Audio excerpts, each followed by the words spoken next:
आपण मैंने थरे परटा ता सहित टिके भजा आउ शीत दिन जेहेतु टिके चाहा निहाती ट्राई करिए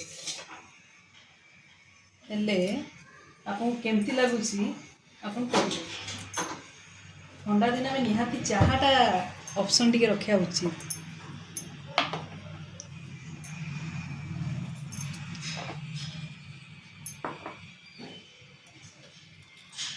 चाहारे टिके अदा टिके निहाती पकेबे अदा गोलमरिच पकेले आ अमूल चा बिल्कुल पीबेनी जदि पारिबे तो क्षीर चा टिके ट्राई करिवे क्षीर चा पीले आपन पई भलो तो ट्राई करंतु तापरे कहिबे केमती कोन लागुची।